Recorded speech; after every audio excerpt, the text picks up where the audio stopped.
सुषमा, तुम्हारी एक बात मुझे समझ नहीं आई। अमन के लिए तो तुम शहर की पढ़ी लिखी चिड़िया लेकर आई हो, लेकिन अनुराग के लिए गवार और गांव की बहू लेकर आई हो। हम पिछले साल गांव गए थे, वहाँ मेरी मुलाकात गोपी से हुई। बड़ी ही सीधी सादी और भोली चिड़िया है, इसीलिए मैंने सोचा उसका रिश्ता अनुराग से कर देती हूँ। वो भले ही गाँव की है, लेकिन गवार थोड़ी ना है। सुषमा और शशि आपस में बात कर ही रहे होते हैं, तभी उन्हें बारात के आने की आवाज आती है, जिसे देख सुषमा सबसे पहले अपनी मॉडर्न बहू का गृह प्रवेश करती है और फिर अपनी गांव की गवार गोपी का। गोपी बहू, कैसा लगा तुम्हें तुम्हारा नया घर? माँ जी, ये घर नहीं, ये तो हवा महल है, हवा महल। इससे कितनी ठंडी ठंडी हवा आ रही है। और रवीशा, तुम्हें ये घर हवा महल दिखाई दे रहा है? माँ जी, ये आप किस गवार को ले आई हैं? देखिए, शहर की पढ़ी लिखी मैडम, हम गाँव के जरूर हैं, लेकिन गवार नहीं। हमने भी पूरी छठी कक्षा तक पढ़ाई की है।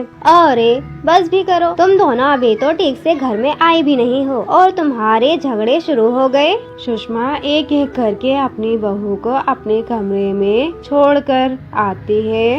ओह गॉड, कितनी गर्मी है, मैं और इस हैवी ज्वेलरी में नहीं रह सकती। इतना कहकर नायरा अपनी ज्वेलरी उतार देती है और अपने बैग से वाइन की बोतल निकालकर ग्लास में सर्व करती है कि तभी कमरे में अमन आता है। आ गए आप? मैं कब से आप ही का वेट। ओ नायरा, तुम कितनी ज्यादा अमेजिंग हो। तुम्हें पता है, मैं हमेशा से चाहता था कि मैं अपनी फर्स्ट नाइट को अपनी वाइफ के साथ वाइन पीकर एंजॉय करूं। हा हा हा। लेकिन तुमने मेरे बोलने से पहले ही मेरी विश पूरी कर दी। सिर्फ यही नहीं, देखिए मैंने म्यूजिक का भी अच्छे से इंतजाम किया है। चलिए डांस करते करते वाइन पीते हैं और अपनी फर्स्ट नाइट को एंजॉय करते हैं। जहाँ एक तरफ मॉडर्न बहू अपनी फर्स्ट नाइट अपने तरीके से एंजॉय करती है, वहीं दूसरी तरफ मोरी मैया, कितनी गर्मी है, गला सूख रहा है। कमरे में बैठी गोपी प्यास और गर्मी की वजह से परेशान हो रही थी कि तभी गोपी की नजर मिनी फ्रीज पे जाती है।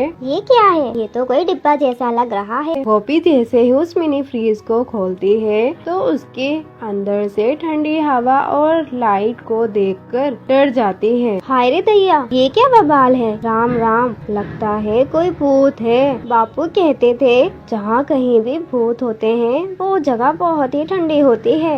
बेचारी गवार गोपी डर के मारे कमरे के कोने में जाकर बैठ जाती है कि तभी वहाँ अनुराग आता है।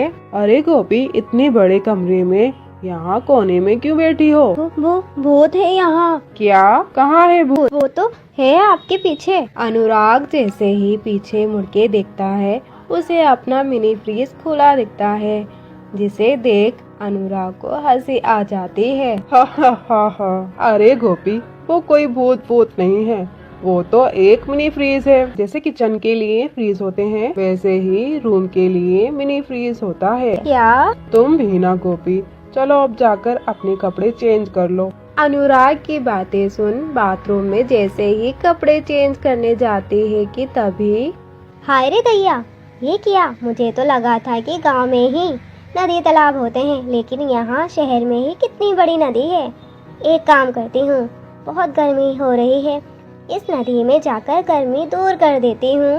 बाथरूम में बने बाथटब को गोपी नदी समझकर उसमें कूद जाती है कि तभी उसके पैर फिसल जाता है। तभी गोपी हाथ पैर चलाने लगती है कि तभी पानी की आवाज सुन के अनुराग बाथरूम में आ जाता और गोपी को पानी से निकालता है। हाँ हाँ, अच्छा हुआ आप आ गए और आपने मुझे बचा लिया, नहीं तो आज मैं राम जी के पास चली जाती। लेकिन गोपी, तुम इस बाथटब के अंदर क्या कर रही थी? जी, मैं तो गर्मी से बचने के लिए इसके अंदर गई थी, लेकिन जैसे ही इसके अंदर कूदी मेरा पैर फिसल गया। अरे गोपी, ये नदी नहीं है, ये बाथटब है और इसके अंदर कूदते नहीं है, इसके अंदर नहाते हैं। उसके बाद अनुराग गोपी को कमरे में ले आता है। प्यारे दोस्तों, ऐसी कहानी देखने के लिए हमारे चैनल को सब्सक्राइब और वीडियो को लाइक जरूर करें और ये वाला इमोजी जरूर भेजें। और हाँ दोस्तों, बेल आइकन को भी जरूर प्रेस कर दें ताकि सबसे पहले नई वीडियो आपके पास पहुँचे। धन्यवाद दोस्तों।